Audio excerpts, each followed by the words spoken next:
Hola, bienvenidos a esta nueva transmisión del Ministerio de Salud y Protección Social de Colombia. En los próximos minutos abordaremos un tema de mucha importancia porque está relacionada con la infección respiratoria que está viviendo el territorio colombiano en estos momentos, ligado a la temporada de lluvias. De acuerdo con los técnicos, se prevé que las dos temporadas tradicionales de lluvias del año van a estar ligadas, muy pegadas, y en consecuencia también los picos epidemiológicos que provoca la temporada de lluvias desde el punto de vista de infección respiratoria también van a estar bastante pegados. En la mesa me acompañan el doctor Gustavo Aristizábal, neumólogo, pediatra y epidemiólogo, además miembro del Comité Asesor de Pandemia de Virus de Influenza Nuevos de la Organización Mundial de la Salud, la doctora Juliana Barbosa, referente del Laboratorio de Infección Respiratoria Aguda del Instituto Nacional de Salud, la doctora Diana Malo, referente de Vigilancia Epidemiológica, también en materia de infección respiratoria del Instituto Nacional de Salud, y el doctor Alejandro Mojica, infectólogo pediatra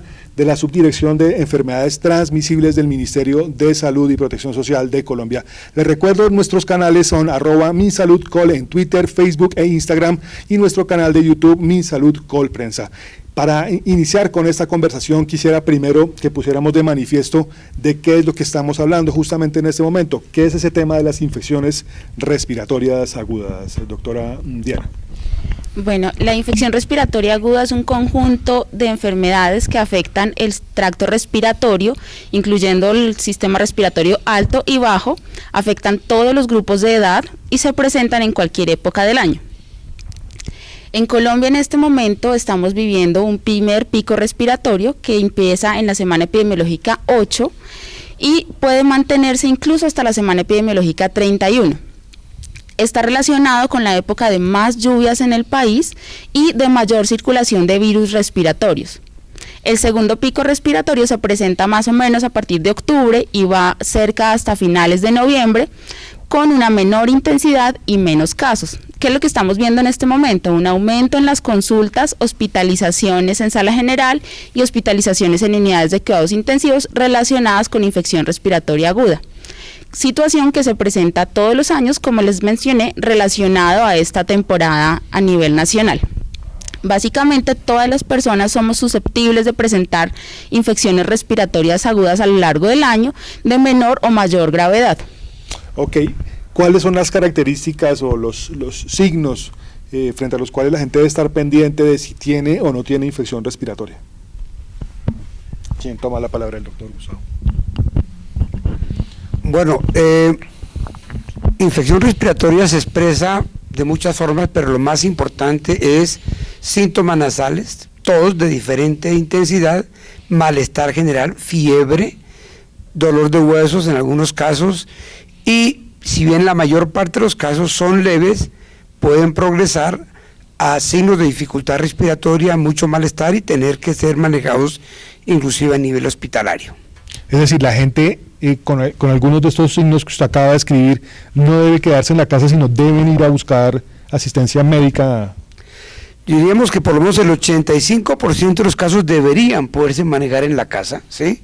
Porque son casos leves, que no generan dificultad respiratoria, que no generan gran compromiso del estado general, pero que realmente en algunos casos progresan, ¿cierto? Y especialmente cuando hablamos del virus de influenza que ha hecho sus picardías en estas épocas del año, sí.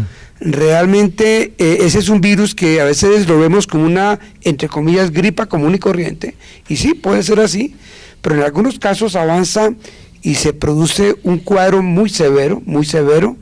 Entonces, si las personas tienen dificultad respiratoria, sienten dificultad para respirar, si están muy decaídas, se sienten que están el doble decaídas de lo que están en una gripa común y corriente, si tienen dolor en el pulmón al respirar, no al toser, porque con frecuencia la tos es una situación que puede llegar a dar dolor, pero no, que al respirar les duela, o si sienten, o si ven que al toser expectoran material purulento o con pintas de sangre, pues es una situación ya un poco más compleja. Y en los niños, obviamente, cualquier niño que presente ruidos al respirar, cualquier niño que vean que tiene dificultad para ingerir líquidos, cualquier niño realmente que se vea muy decaído, que tenga fiebre persistente más de 3 días, y sobre todo aquel niño que teniendo un cuadro de infección respiratoria aguda y que tenga fiebre, y que al bajarle la fiebre continúe decaído, ese niño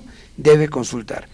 No puedo dejar de decir que en los menores de 2 meses, que son niños de mucho riesgo, cualquier momento de fiebre, cualquier disminución del apetito, son niños que deben consultar. Entonces son muy claras las circunstancias en las cuales las personas deben consultar el servicio médico. ¿Cuáles son los tipos de virus que circulan? Porque es que yo he leído que el virus sincitial, que la influenza, que cuáles son los que más deben llamar la atención de los ciudadanos. Mira, existen diferentes tipos de virus. Algunos tienen una elección hacia ciertos grupos de edad, hacia los niños, como el virus sincitial respiratorio. ¿Por qué? Porque causan la bronquiolitis, porque es más hacia ese tipo de patologías. Lo otro es el virus de influenza, pero del virus de influenza existen varios tipos de virus de influenza. Tenemos el famoso H1N1, que fue el causante de la pandemia en el 2009, sin embargo, que es un virus común que ahora circula en la población de Colombia, a nivel de todo el mundo, que es un virus con un comportamiento estacional, es decir, que cada año nos va a causar unos brotes, unas epidemias. O sea, el virus en el 2009 llegó y se quedó en Colombia. Y se quedó para ser parte de los agentes que causan infección respiratoria anualmente.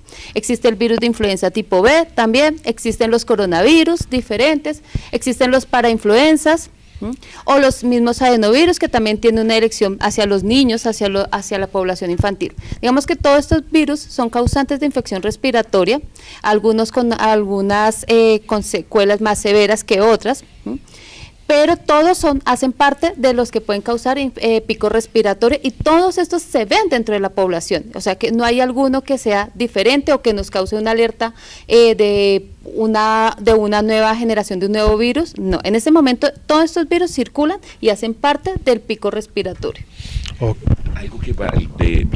Algo de complemento es que al doctor Leguizamón, lo que dice la doctora Juliana, es que hay unos grupos que son susceptibles, el doctor lo mencionó, los niños, pero también hay unos grupos en los extremos de la vida, los niños hasta los 5 años, el adulto mayor, así como las personas con enfermedades crónicas. Entonces, nos contaba la doctora Juliana que el virus sincitial respiratorio es muy frecuente en la infancia, también en el adulto mayor, sobre todo en la infancia, pero los otros virus circulan en todas las edades, pero hay algo de una predisposición en personas que tienen enfermedades crónicas. ¿Cuáles son? Las personas que tienen obesidad, los diabéticos, todos los con compromiso cardiovascular, que tienen cardiopatías, bien sean congénitas, bien sean con problemas por la presión severa, bien sea cardiopatías de otro tipo, son personas susceptibles. Los inmunocomprometidos, es decir, los que tienen inmunodeficiencias primarias por déficits internos, o las inmunodeficiencias secundarias como los VIH. Importante también las personas que tienen enfermedades crónicas, renales, hablo de enfermedades pulmonares crónicas, incluyendo enfermedad pulmonar crónica, los asmáticos, que son muy importantes. Cuando los afecta uno de los virus, incluyendo el virus de la influenza, el comportamiento es aún más severo. Entonces, hay unos factores de riesgo relacionados con la edad, extremo, repito, las comorbilidades, que son las enfermedades que he descrito. Hay otras susceptibilidades, son las personas que trabajamos en el área de la salud, somos predispuestos a sufrir de algunos virus, entre ellos de los de la influenza, o cuando viajamos por algún sitio, por alguna razón de laboral o otras razones, a sitios donde las enfermedades y algunos virus circulan. La embarazada también. Volvió, claro, casi nada. La embarazada, que aprendimos después de la pandemia, que las embarazadas eran las de las personas, de los grupos que más se afectaban y que más morbilidad, o sea, causa como tal de severidad por influenza, pero también causa de mortalidad. Doctor, ¿y las personas con artritis reumatoidea y uso crónico de esteroides también se están considerando como grupo de riesgo? Claro, incluyendo todas las personas que tienen una comorbilidad, hablo de enfermedad del colágeno, enfermedad reumatoidea, enfermedad neurológica, los que reciben aspirina por tiempo prolongado, igual que los que reciben esteroides porque tienen un grado de inmunosupresión, lo mismo que las personas que están con cáncer. Hoy en día tenemos una ley importante que favorece a las personas alrededor que están de cáncer, porque son los susceptibles a sufrir enfermedades, entre ellas las respiratorias, y si hacen una enfermedad respiratoria pueden ocasionar pues mayor complicación. Bueno, me surge entonces ya, está clarísimo los signos de alerta, el tipo de virus, qué son los virus y cuál es la población de riesgo. Si una persona presenta los signos de alerta que usted nos describió, doctor Gustavo, y llega al servicio médico, ¿cuál es el paso a seguir? ¿Cómo debe ser atendido por el personal de la salud en un servicio médico? Bueno, es muy importante que los profesionales de la salud tengan claro primero que este grupo de pacientes los pueden contagiar, ¿sí? Y que deberían estar atendiéndolos con los cuidados básicos que de pronto ahorita Alejandro los puede precisar más. Es muy importante la bioseguridad y además realmente valorar muy cuidadosamente a ese paciente, porque con mucha frecuencia los profesionales de la salud creemos que hospitalizamos a aquel paciente que está muy grave, y sí es cierto, pero sobre todo en influenza deben estar atentos con pacientes, por ejemplo, en el caso de mayores de 5 años y sobre todo adultos que tengan los signos expresados, así al examen no los vean tan graves, por lo menos deben observarlos unas 4 a 6 horas, porque en influenza algo muy importante cuando tiene un cuadro grave es la rapidez como se deteriora el cuadro clínico. Ese paciente que llega con un cuadro respiratorio aparentemente leve a moderado y que en 3, 4 horas lo ven ya complicándose, ténganle pánico a ese paciente y muévanse muy rápido.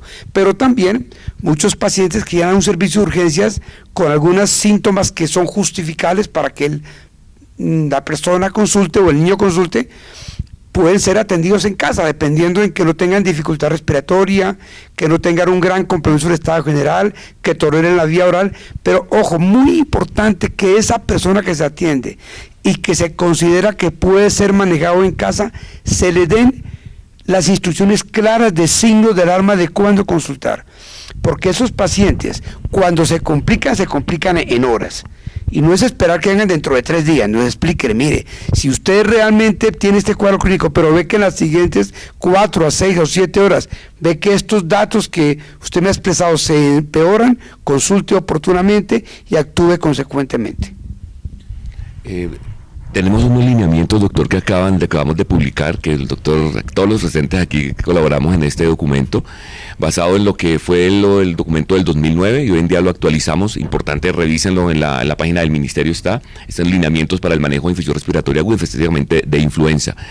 Doctor, algo para complementarles, que la forma de transmisión, hablamos de influenza, por ejemplo, sabemos que lo más frecuente, y usted lo hacía énfasis en que si yo atiendo a un paciente, tengo que tener las medidas de bioseguridad estándar que debemos tener cuando estamos al frente de un paciente atendiéndolo, nosotros como personal de la salud, pero recordar que el virus de la influenza se transmite principalmente a través de gotas. Yo toso, estornudo, las gotas van a cierta velocidad y algunas llegan a mí por esta vía, por vía respiratoria. Estas gotas llegan y yo, que soy susceptible porque no tengo vacuna o porque no he estado expuesto al virus, puedo adquirir la enfermedad a través de las gotas que llegan a mí por vía respiratoria. Sin embargo, algunas de las gotas caen en las superficies. Es una forma de contacto indirecto y de transmisión del virus de la influenza. O sea, que quedan en las superficies, yo toco superficies contaminadas o el fonendo, las manos. Entonces, fíjense ustedes que puedo llevarme con las secreciones el virus, que es menos frecuente la forma de transmisión y es una de las formas de prevenirlo, de no contagiarme de esa forma. Y el tercero, que también es menos frecuente, es cuando yo hago algún procedimiento que induzco tos. Yo estoy intubando o estoy haciendo la laringoscopia, una broncoscopia, o cuando hago micronebulizaciones. Estas gotas se pueden convertir en microgotas y transmitirse por vía aérea. Entonces, de ahí que sea la forma de nosotros prevenirnos contra este virus. Primero, aplicar las medidas estándar de prevención. Sabemos si vamos a atender un paciente y vamos a tener contacto con secreciones, el uso de mascarilla, el uso de guantes, el uso básicamente, el sello de la tos, que el doctor lo acaba de hacer, que es muy importante. Sobre todo lavarnos las manos, lo que es limpieza y desinfección de las superficies por el otro modo de transmisión. Y definitivamente, cuando vamos a hacer algún procedimiento, tenemos que usar las mascarillas, llaman respiradores, son las N95, que lo sabemos el personal de la salud, y que evita que a través de esta forma de microgotas, micropartículas de vía aérea, nos infectemos con este virus, sobre todo el de influenza. Algo muy importante también es, Juliana. Yo iba a comentar, o sea, ya el doctor Aristizábal y el doctor Alejandro hablaron del del manejo clínico, ¿sí? Pero hay otra acción que se debe hacer en los hospitales y es el manejo en salud pública. Porque aparte de tener un manejo clínico se debe hacer una notificación y se debe tener un papel en salud pública. ¿Por qué? ¿Y por qué es importante esta notificación o por qué es importante que se notifique o se dé a conocer? Porque entonces nosotros como autoridades de salud, el ministerio o cualquier otra persona que quiera saber cuántos datos, cuántas son las notificaciones, cuántas personas han fallecido, no se tiene ese dato si no lo sabemos, si eso se queda en el hospital. Entonces es importante también, por eso es importante también, no solamente el manejo clínico o las acciones que se hacen desde el papel clínico, sino también las acciones desde salud pública, porque el dato que se genera en conjunto es lo que nos ayuda a tomar acciones, decisiones que mejoran la salud. ¿Qué se debe notificar? Bueno, en Colombia la infección respiratoria aguda se vigila mediante 4 estrategias principalmente.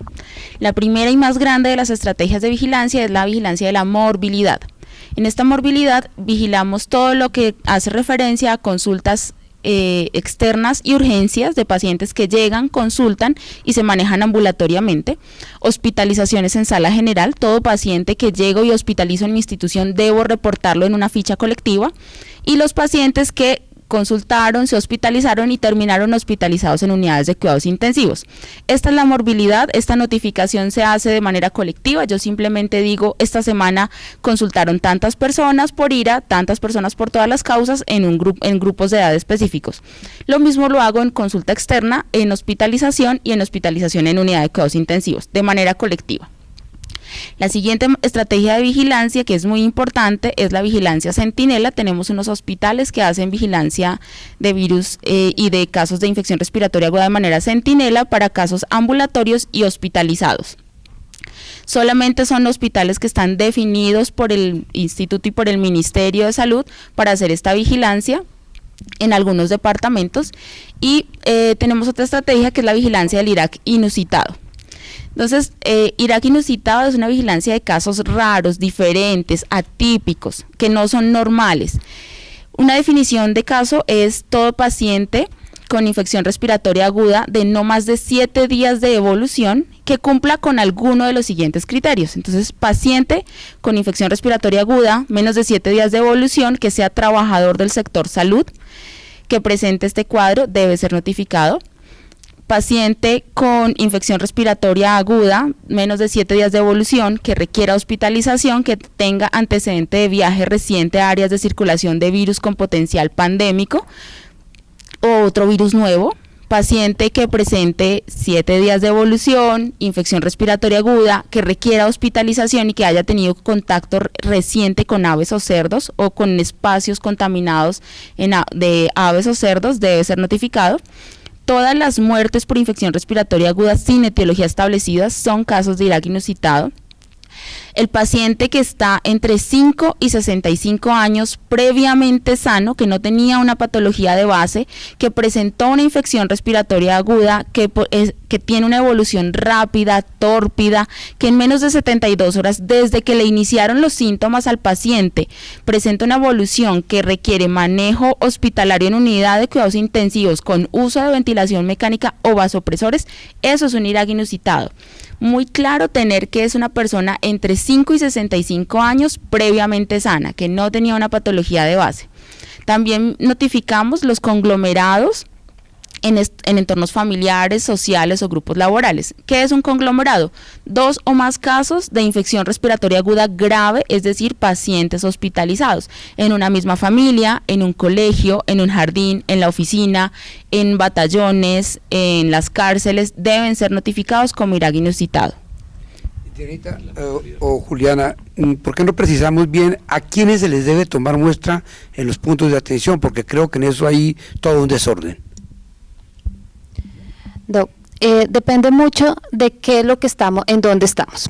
Si estamos hablando de un sitio centinela, es decir, el sitio centinela es porque se escogieron unas entidades que pueden atender población tanto privada como pública y que en el momento funcionan 21, ¿no? 21 y están a nivel de todo el país. ¿Por qué? Porque tiene una capacidad diagnóstica, de recurso humano, tiene un compromiso, atienden diferente población, pública, privada, niños, adultos. Entonces digamos que por eso se escogieron. No pueden ser todas el país porque eso requiere un recurso extra. Sin embargo, existen unos que son representativos en cierta parte del país. Si estamos hablando de esos sitios centinelas, ellos tienen la obligación de hacer una recolección semanal o de un seguimiento de los casos de aquellos pacientes que sean notificados por una enfermedad similar a influenza, es decir, casi todo un paciente ambulatorio que cumple con una definición, presenta fiebre, presenta tos, rinorrea, a todos los pacientes con infección respiratoria aguda grave, es decir, un paciente que requiere un manejo hospitalario. A estos pacientes yo les debo hacer, generalmente estos sitios Centinela recolectan muestras al 100% de estos casos, y son las muestras que ya sea o sus entidades, su hospital, o su laboratorio de salud pública, o el mismo Instituto Nacional de Salud les hace un diagnóstico a esos pacientes. Existen otros pacientes a los cuales se les debe recolectar muestra obligatoria, que son todos aquellos casos de mortalidad, y todos aquellos casos de IRAC inusitado. ¿Por qué el IRAC inusitado es tan importante? Porque es algo inusual, es algo grave, que no sabemos por qué va a ocurrir, si es por un virus nuevo, llámese influenza, llámese sincitial, llámese coronavirus, necesitamos nosotros saber por qué falleció ese paciente, o por qué está causando ese IRAC inusitado. No necesariamente es el virus de influenza siempre el que nos causa los IRAC inusitados, o no solamente es el IRAC, el fallecimiento es causado por el virus de influenza, que en este momento es H1N1. Existen varios otros virus que pueden causar el IRAC inusitado, o que puede ser o causar la muerte. Entonces, a esos casos de IRAC inusitado es lo que nosotros tenemos que recolectar las muestras. Todas esas muestras, y hay que tener algo importante, es que estamos identificando virus. Y los virus necesitan ser siempre refrigerados. Los virus, como pierden su labilidad, pierden su viabilidad, es decir, el virus deja de estar vivo si yo no lo conservo en condiciones de refrigeración. Cuando yo estoy hablando de condiciones de refrigeración, estoy hablando de una temperatura que oscila entre 2 a 8 grados. Si mi virus está, y aquí con las diferentes temperaturas que tiene el país, que existen algunos que están en 23, 36, y el mismo aquí en Bogotá, si el virus está fuera de ese rango de temperatura, se puede morir, lo cual dificulta las pruebas de diagnóstico y voy a tener falsos negativos. Y entonces vamos a tener inconvenientes en que, por más de que mi clínico está sospechando que es un virus por un sincitial o una influenza y mi muestra sale negativa, es más porque yo no pude, como laboratorio, como institución, como la persona que recolecté la muestra, no conservó bien la muestra, por lo tanto no es óptimo el diagnóstico virológico. Los virus que se identifican en nuestro país y la forma de tomar las muestras, ¿cuáles son las recomendadas, mi doctora Juliana? Hay diferentes tipos de muestras. Podemos ir desde un hisopado faríngeo y nasal. ¿Por qué es importante esta muestra? Porque es justo ahí en la parte nasal donde empieza la replicación de los virus inicialmente. Y entonces esa es una muestra ideal para los pacientes que son ambulatorios, los cuales no requieren una hospitalización. Es un poco compleja, pero la idea del hisopado es no tener contacto con la amígdala, porque si no la voy a contaminar con bacterias o con hongos, y me interfiere con el diagnóstico virológico. Existen otros tipos de muestras, como el aspirado nasofaríngeo, que va un poco más, es más invasivo, un aspirado endotraqueal, un lavado bronquial. Existen diferentes tipos de muestras que nos ayudan a recuperar los virus respiratorios. ¿Qué es importante tener en el diagnóstico de los virus respiratorios? A diferencia de una bacteria o un diagnóstico bacteriano, es que los virus tienen que recolectarse especialmente dentro de los 7 primeros días que ha iniciado los síntomas. ¿Por qué esa importancia de ese tiempo? Porque es justo cuando hay mayor carga viral, es decir, cuando hay mayor diseminación, cuando tenemos mayor excreción del virus. Cuando pasamos de tener 10 días, 15 días, ya la recuperación de ese virus ya no va a ser posible por las diferentes técnicas de diagnóstico que tenemos. ¿Para transportarlos? Para transportarlo debemos hacerlo siempre en refrigeración de 2 a 8 grados, generalmente, y se hace con unas condiciones que rigen, que es ser triple embalaje, es decir, unos contenedores que me garantizan no solamente la protección de la muestra, sino que protegemos también el medio ambiente y también protegemos a las personas, no solamente la persona que transporta, sino las personas que van alrededor. Uno no sabe que la muestra se derrame en un avión, no necesariamente, o la persona que lo está transportando en una moto. Entonces resulta ese tipo, entonces por eso es importante en ese triple embalaje. Cuando se habla de triple embalaje, simplemente son unos contenedores triples para conservar la muestra en refrigeración. ¿El medio de transporte? Existen algunas muestras. Las muestras de hisopado que son recolectados con ese hisopo de poliéster, de nylon, se debe recolectar en medio de transporte viral. No madera, ¿no? No de madera. Porque ¿qué pasa con la madera? Que la madera inhibe el aislamiento viral. Y en este momento nosotros no sabemos, cuando tenemos una muestra, estamos recuperando 23, 24 virus respiratorios y no sabemos a cuáles tenemos que hacer aislamiento viral. Y un virus como el virus de influenza, que se requiere el aislamiento viral para la formulación de la vacuna, es indispensable. Entonces nosotros no sabemos si esa muestra vaya a ser inhibida si es recolectada con el escobillón de madera. Se debe recolectar la muestra, se debe transportar en triple embalaje, se debe también, el medio de transporte viral, es para esos hisopados. Los aspirados, los lavados, otros, se recolectan su protocolo, dice en solución salina. El medio de transporte viral debe ser manejado bajo unas condiciones de bioseguridad que hay en el laboratorio, que es de cabina, y es para cuando la muestra va a durar más de 48 horas para proteger la partícula viral. Ahí se hace una mezcla, pero eso lo hace la persona responsable y que está capacitada en el laboratorio clínico y bajo unas condiciones de bioseguridad como la cabina. Algo que me parece muy importante insistir en lo que mencionó Juliana, que en los hospitales que hacen parte de sitios centinelas se toma muestra a todo paciente que se hospitaliza, pero eso no sucede en todos los demás hospitales, o sea, porque no hay forma de que el país, de que el Instituto Nacional de Salud, de que el Ministerio financie muestras para virus de todos los que se hospitalizan. Eso es un dato muy importante, pero si es un paciente que se hospitaliza con un cuadro de infección respiratoria aguda grave, que inicialmente pudo no ser un grave inusitado, pero comienza una evolución que al clínico le preocupa porque va teniendo una evolución muy invasiva, muy deterioro rápido, a ese paciente sí se le toma, y mucho más, como ya lo expresaste, si llega a cumplir la definición que mencionó Diana, de ira grave inusitado. Doctor Gustavo, ¿en qué momento deben iniciar tratamientos el personal de la salud que recibe un paciente con las características que ya dijimos, al que le tomaron las muestras que nos acaban de explicar? ¿En qué momento deben iniciarle tratamiento médico y qué tratamiento médico? Bueno, independiente de todo lo que se ha expresado, el Oseltamivir es el único medicamento que tenemos disponible para manejo del problema de influenza y de virus prácticamente, ¿no?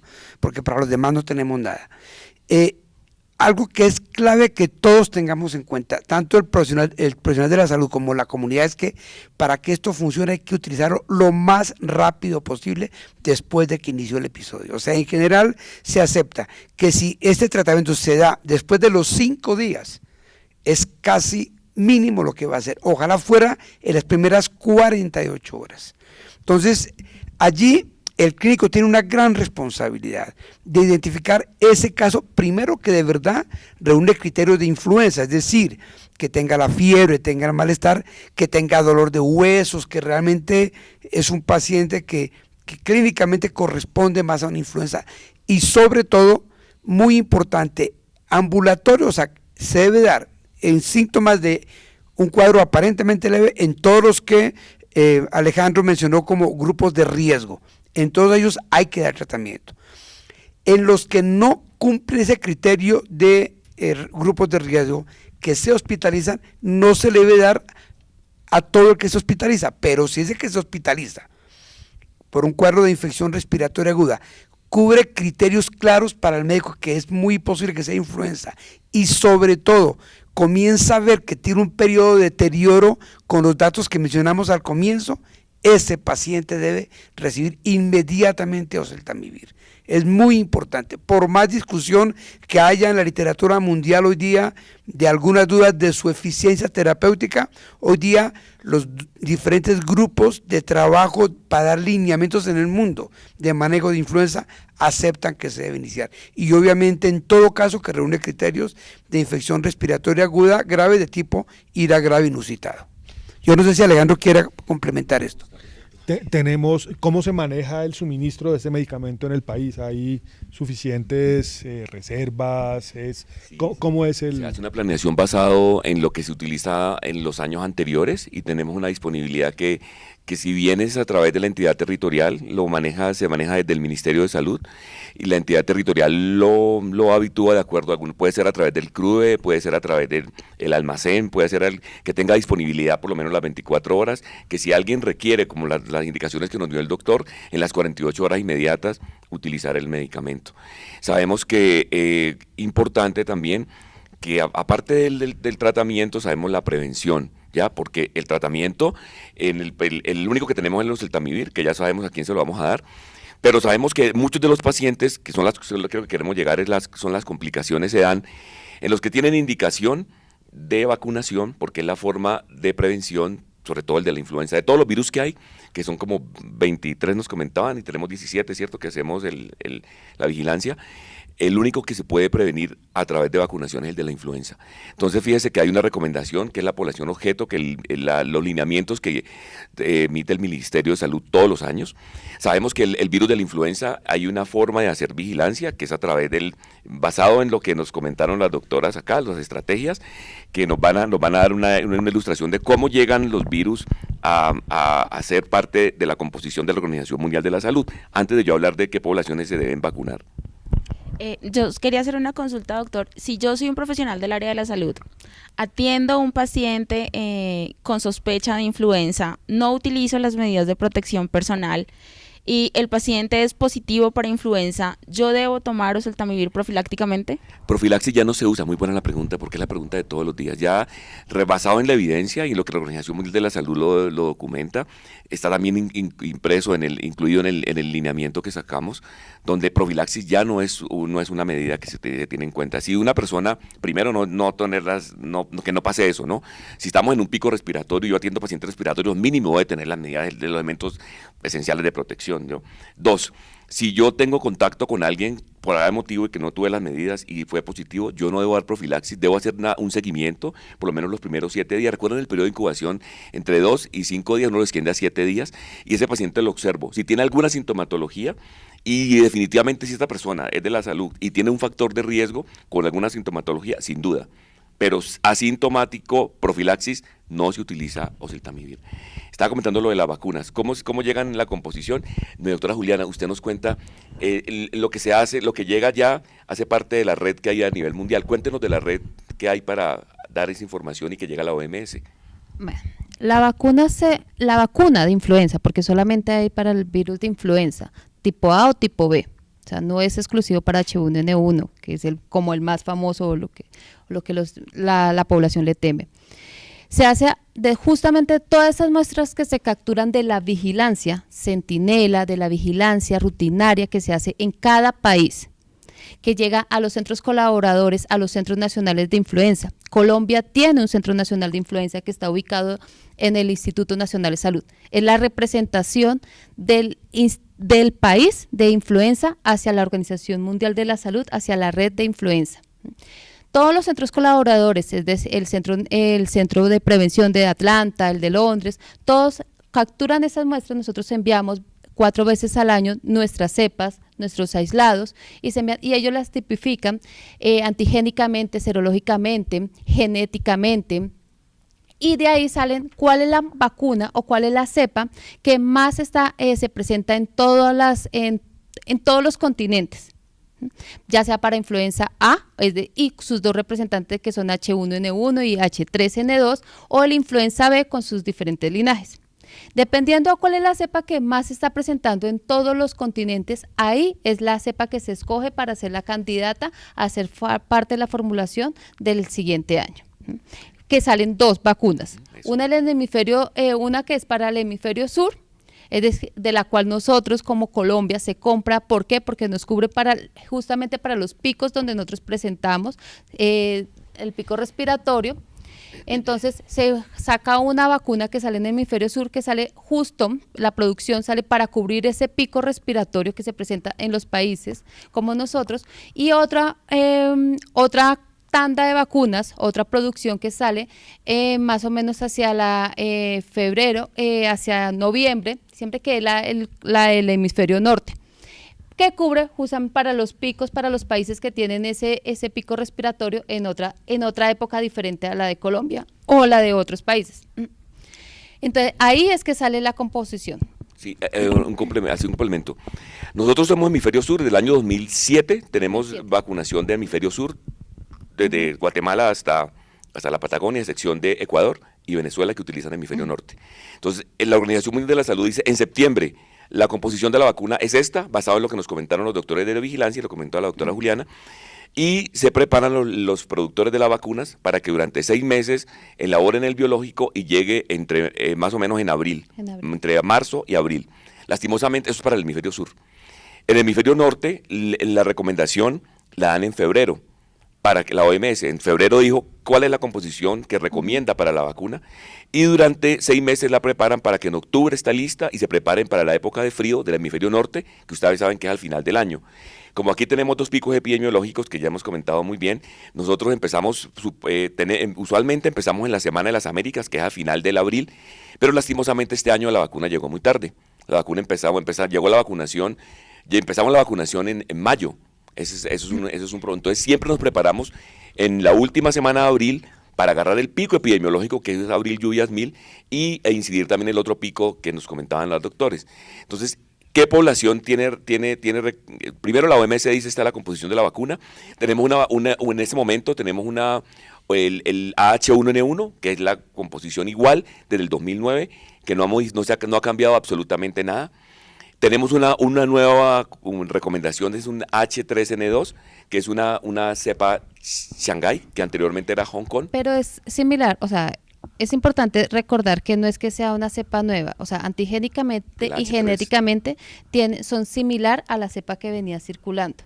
Simplemente es eso. O sea, porque si no, de pronto se va a creer que es algo nuevo que está ocurriendo. No, antigénicamente y genéticamente son similares. Es decir, que existe una protección hacia esas cepas de influenza. Sí, o sea, estaba comentando, son 2A y una B.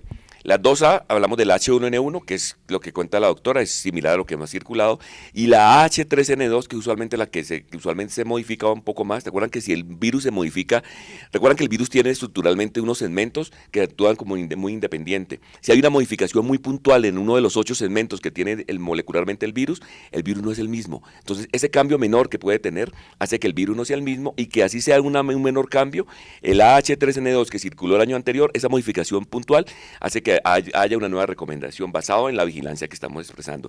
Conclusión, 2 virus A y un B. El B es un Yamagata, que es el que está circulando en los últimos años. ¿Cuál es la recomendación?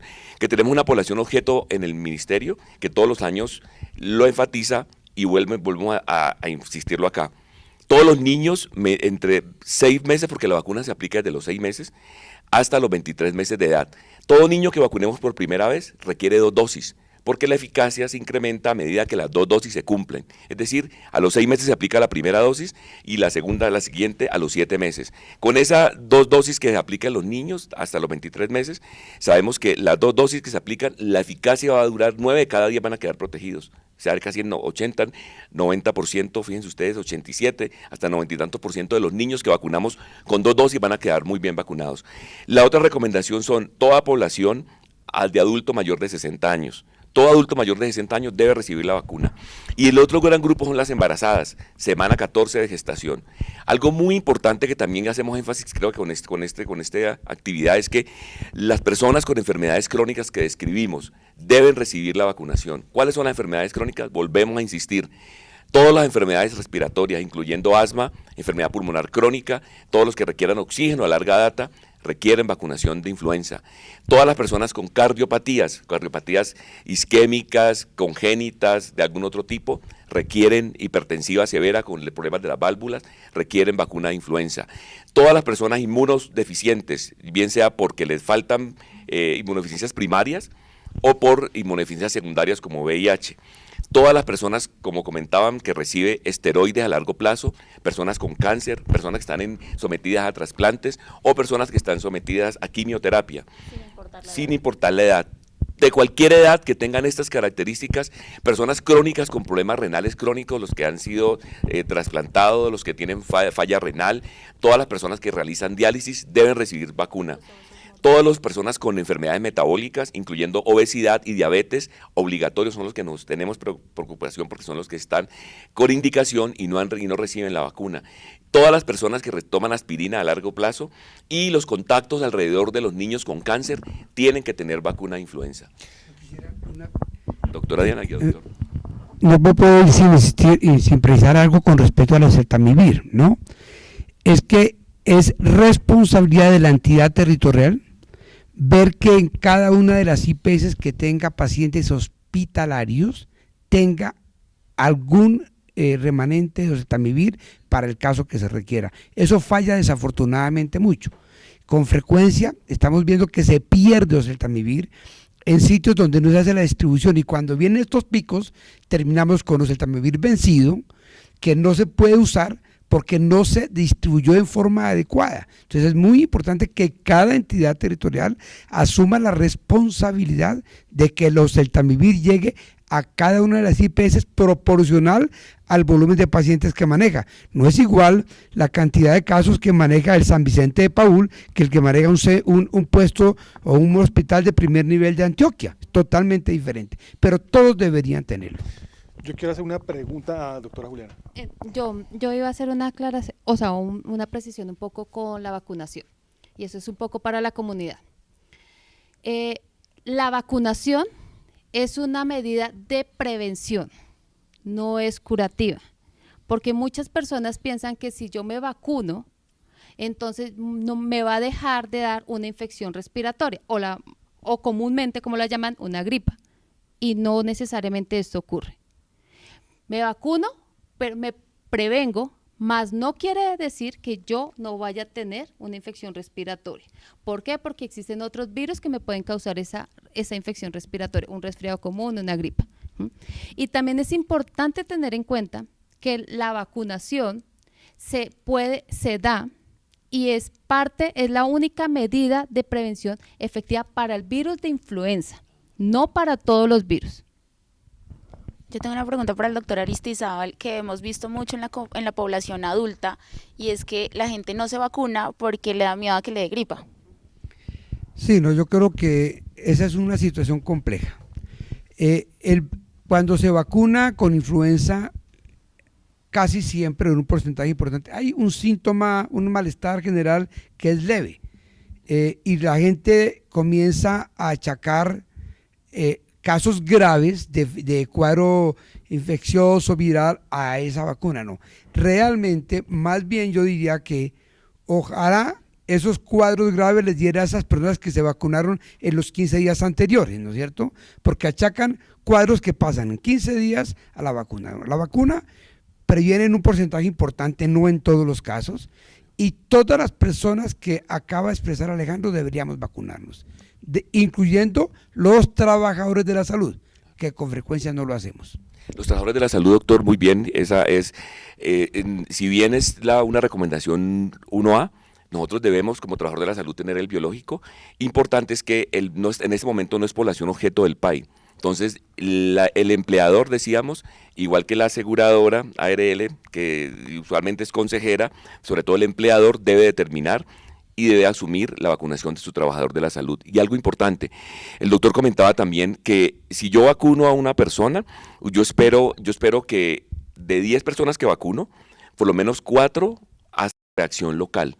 Reacción local ustedes saben que es algo externo, que estamos aplicándolo, y yo aplico el biológico, y yo espero que en el brazo donde me aplico el biológico tenga calor, un poquitico de rubor, o sea, enrojecimiento, un poquito de dolor. Eso no debe durar más de 2 días y mejora cuando requiere algo del hielo local. 1 o 2 de 10 personas que yo vacuno pueden hacer algo sistémico, algo de malestar, algo de fiebre, y eso dura 1 o 2 días, que yo lo manejo básicamente medio físico y acetaminofén. Se sabe que el perfil de seguridad del biológico es muy bueno.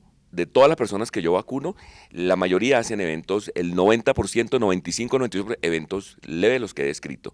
Y lo otro, cuando yo vacuno a una persona, yo espero 2 semanas al menos para yo tener títulos de anticuerpos. Entonces, si yo me vacuno, yo espero a las 2 semanas que yo me exponga a los virus diferentes que circulan y que yo esté protegido. De lo contrario, fíjense ustedes que uno tiene que esperar un tiempo y yo, para bien de mi salud, yo debo prevenir, como dice la doctora Juliana, es preventivo, y debo prepararme teniendo la vacuna para que cuando me exponga a los virus no me vayan a dar. Yo tengo 2 preguntitas relacionadas con vacuna. La primera, si usted ha hecho una caracterización de la gente que debe ser vacunada. Si una persona no está dentro de ese grupo de personas, pero quiere vacunarse, ¿lo puede hacer? Doctor, fíjese que nosotros aquí en Colombia tenemos una población objeto por cuestión de costos. A nivel de Estados Unidos, a nivel de otros países desarrollados, tienen la vacuna de indicación universal. ¿Qué quiere decir? Que yo tengo la indicación desde los 6 meses hasta cualquier edad de vacunarme. Nosotros tenemos una población objeto por cuestión de costos y por cuestión de los estudios basados en lo que tenemos, pero en realidad la vacunación es universal. Si yo quiero no enfermarme, si yo estoy en la población no objeto y yo quisiera por N motivo tener la vacunación, yo lo puedo hacer, no lo cubre el país, no lo cubre el ministerio, pero sabemos que a nivel privado, a nivel de las diferentes IPS, pueden adquirir el biológico y está indicado universalmente. Yo puedo adquirirlo y definitivamente se comporta, como lo hemos dicho, en toda la población que está siendo vacunada. Ok, y la segunda preguntita que tengo con respecto a la vacuna es, ¿con qué frecuencia se debe aplicar? Muy bien, como esta composición se da anual, este método de vigilancia es anual, porque cada año llega en el hemisferio sur, porque los virus se circulan de esa forma. Sabemos que si yo me vacuno este año, el año que viene me tengo que volver a vacunar por los cambios menores que ha podido tener el virus. Entonces, indicación anual. Y lo otro es que son vacunas inactivadas. No tienen por qué producir la enfermedad. ¿Por qué? Porque tomo el virus, lo inactivo, le tomo fracciones del virus y lo coloco en un biológico, dos del A y 1 del B. Entonces no tiene por qué producirme la enfermedad porque son virus inactivados y son los que nosotros aquí tenemos en nuestro país registrados.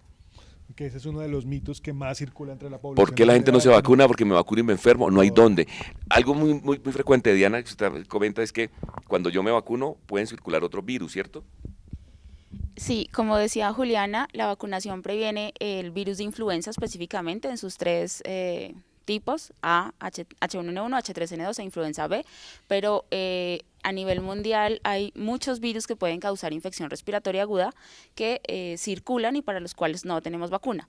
En este momento, como lo hemos mencionado en todo este tiempo, influenza representa una circulación importante en el país y la principal medida de prevención es la vacunación. Un mensaje que queremos dejarles muy claros a las personas que están dentro de los grupos de riesgo clasificados por el ministerio para la vacunación es que se vacunen, que es más el beneficio de la vacunación de lo que podemos estar viendo en este momento.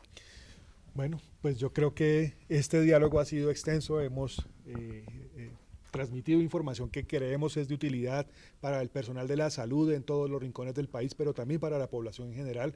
Esperamos entonces que la gente tenga presentes los signos de alerta, que en los servicios médicos también tengan presente esto para proceder como lo deban hacer, de tal manera que podamos tener una buena vigilancia y a su vez un buen control, una prevención adecuada de la enfermedad. Yo quiero agradecerle a las 4 personas que me acompañaron en este diálogo, 4 expertos de primer nivel que nos dieron todos estos conceptos y recomendaciones, a las doctoras Juliana y Diana y al doctor Gustavo, al doctor Alejandro, por su tiempo y por sus conocimientos, y a todos ustedes también por habernos acompañado en estos minutos. Nos vemos en una próxima oportunidad. Muchas gracias.